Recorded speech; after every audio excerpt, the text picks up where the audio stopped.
But while we're on the subject of vehicular crimes, high speed chases and whatnot, your boy Cain Uh, Velasquez caught a case. And Free I, Cain, free Cain. The free martial arts Cain, community says free free Cain Cain. Velasquez. Now listen, free Cain We has different know. connotations depending on what you're getting into. But you know, the BJJ Goons podcast represents the culture, and there's different aspects of the culture. So some people be like, free Cain. What do you mean? What kind of Cain? We're talking about Cain Velasquez.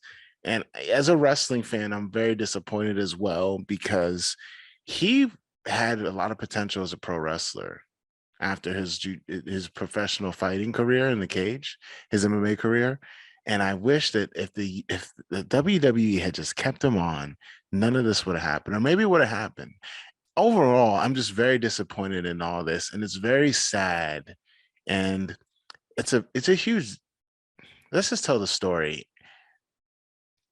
Kane was in a 11-mile high-speed chase after an individual by the name of Harry Eugene Galarte.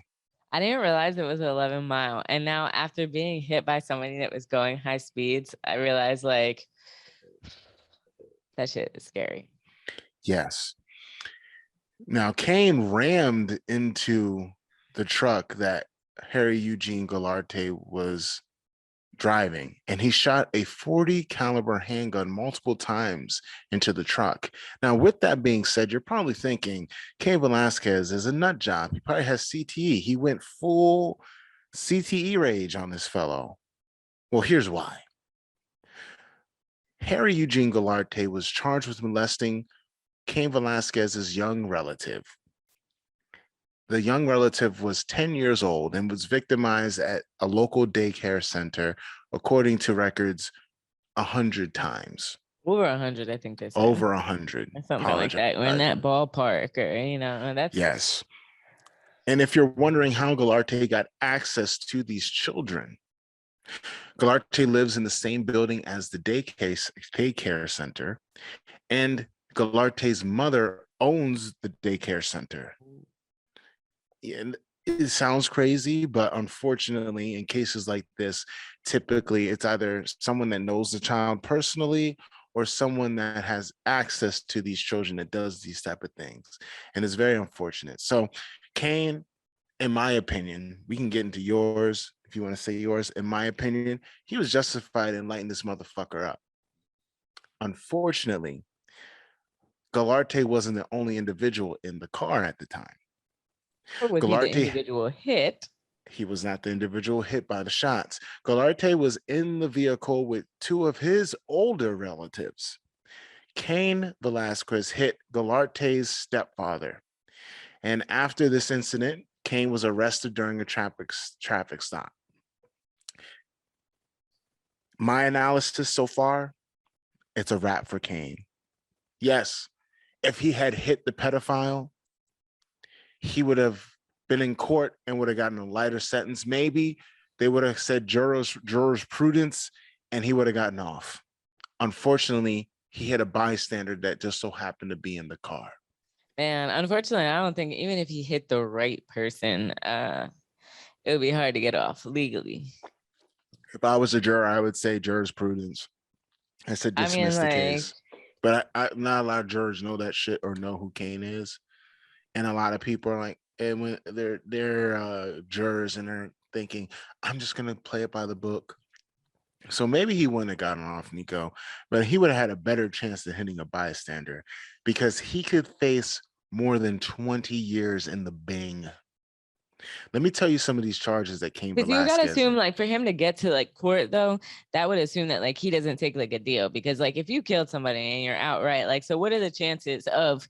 That's a good question actually for a lawyer. Like, what are the chances if he did hit the right person, or that this is gonna get to court as at all, as opposed to him just taking a deal? Because like obviously you did what you did, in like, so would it even get to court, or you just getting offered a deal?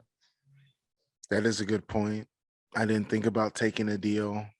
And well, that's what happens a lot of times. In my eyes, when I think of taking a deal, I think about you're in a racketeering enterprise type deal where if you snitch, you're dead anyway. So don't take a Nah, deal. everybody's settling out kind of thing. Like, A lot of people settle. Most people settle. Very few people will eat the time I because mean, especially like if you did it, like, and it's like, yeah. you don't.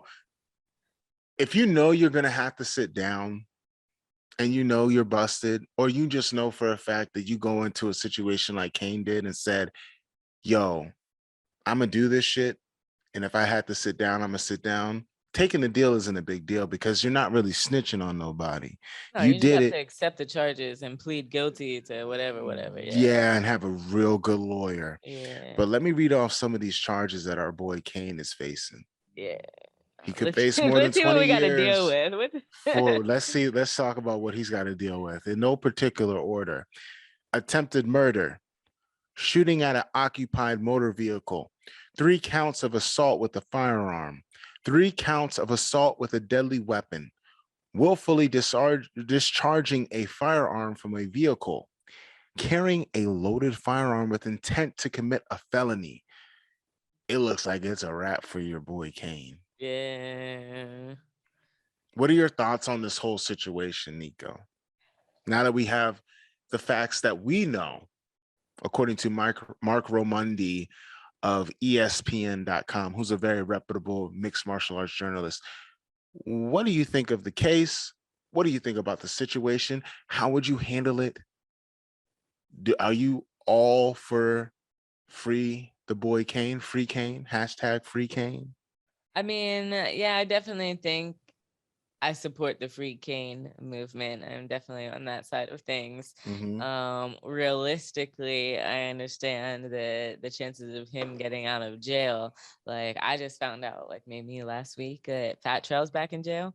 Like, that man can't get out of jail. Like, and he's back in jail. Again? Yes, off serving off some dumb ass gun charges that he had before. And then, like, so he got taken in DC, and then he still had pending charges in Virginia, and they wouldn't just waive it as like time served. So they put him in for like another year and a half. So, like, when people are always like, oh, you should have just like left it up to the courts and this and that, like a lot of people that have molested children get off, and a lot of family members even like protect them, or they don't want to like speak up, or they're like, we're going to handle it our way, so they're never going to speak about it publicly. So it's definitely understandable, the situation. It's sad how it played out. Like, it's like, you don't want to say you're a proponent for organized crime, but it's like, yeah, you wish he wouldn't have done it in that way. Like, going down 10 miles down a highway is like not the best. Maybe we could have like snuck up on him, not had any more like, collateral damage. Although there was only one victim, apparently. He didn't hit anybody else. It's crazy though. And it's like, I don't know. I think it just like reflects a reality of like what happens underground a lot in America, in the underground America. You're right. The last sentence that you had, it shows you what goes down in the underground of America.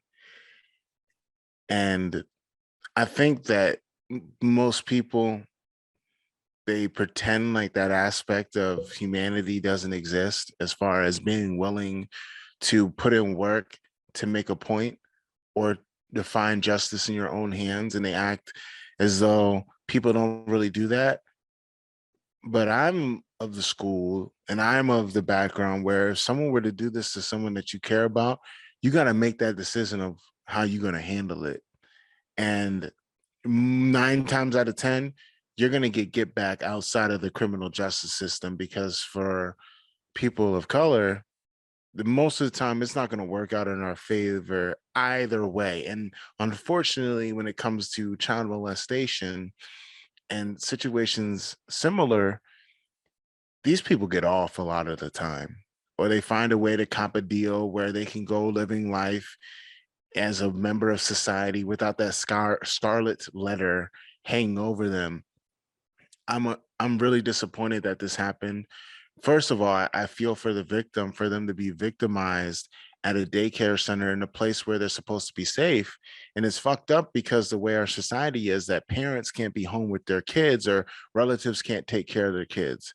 100 years ago, or even a little bit sooner than that, you were taken care of by family members if you were fortunate. Now you got complete strangers watching your kids, and then this happens, and this could happen to anybody.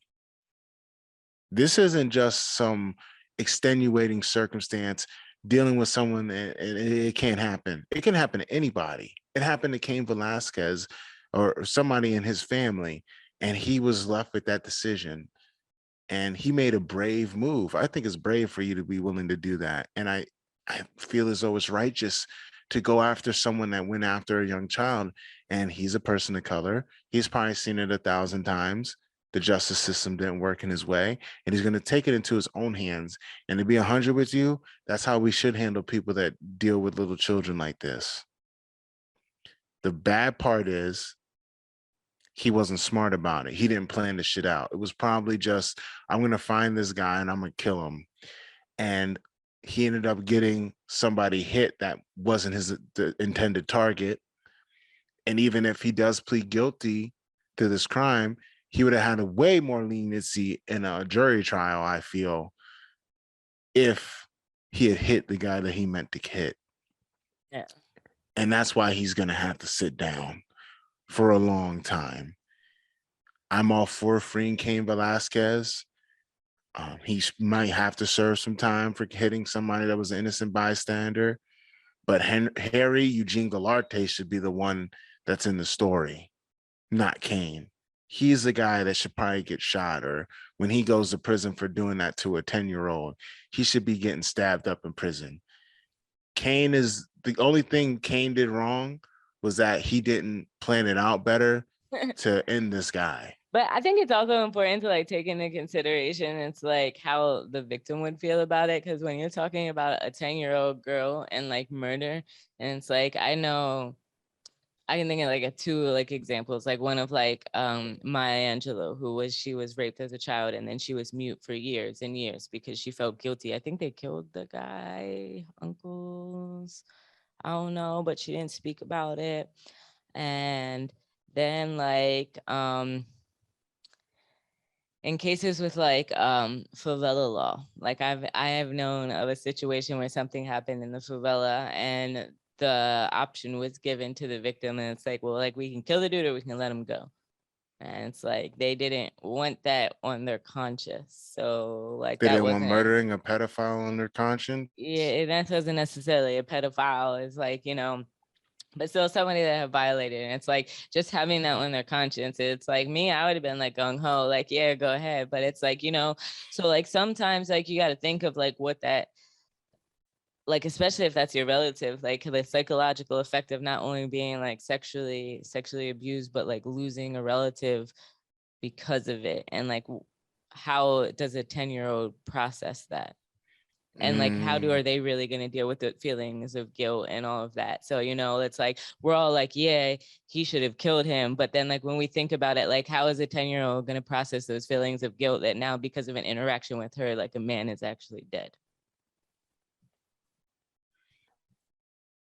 I can't say how I would feel in that situation. Because at 10, like you don't even like it's hard to process what happened to you in the first place and how wrong it was, you know. And then like it's crazy, it's a lot like If you do the deed the right way, maybe the victim doesn't even know that the perpetrator got wiped off the face of the earth. you know, it's funny you should mention it like that because I have been watching Dexter and I'm on like season 5. I've been watching it and like, but who has that kind of psychopath clarity of going about it like that? But yeah, that If was I'm probably gonna been do the some best shit like option. that, I'm gonna plan that shit out. Yo, but how do you get the skills to plan out? Like, I mean, I don't think yeah, it's it's that hard to get like away with that how many shit. You white just have to belts be think they're patient. planning out their guard for? But if you're a strategist, I feel as though if you're a strategist in one part of your life, you could be a strategist in other parts. You just have to ask the right questions and find the right mentors. It's like anything. I'm pretty sure there's plenty of people that have killed pedophiles before, or there's plenty of guys that can get in touch with that could just handle that, or like, hey, if you want to do this, this is the guy you need to talk to. We're gonna handle this, and we'll never speak of it again, and then no one has to know. But Cain just was like, I can't handle it, and you can't judge a man by what he does in a situation like that. If someone were to do that to a young person in my family, I'd probably handle it. I mean, I'd want the same result, but I would handle it different. But who's to say? We All right, can't I have all a question say. about how you handle it. All right, so let's think. Like, if you feel like you need to body someone, do you feel like you have a solid squad, like you hitting up the homies, or are you trying to find like one computer nerd that can get you on the black web and hiring someone to minimize your loose ends and have somebody else do it? I would have to vet people personally. I'm not going through a third party. You're not going black web. No, it had to be somebody that I know is a hitter and I know personally. And I talk to them about the situation, how they feel, and I would talk to a real hitter, which ain't hard to find. Life is cheap anyway. Like, let's keep it 100. You probably know people that life is cheap. You know, people get knocked You off know for what else is cheap, anything. ladies and gentlemen? Our Patreon. For just Yes. $5 a For month. $5, you can learn how I would kill a pedophile and get away with it.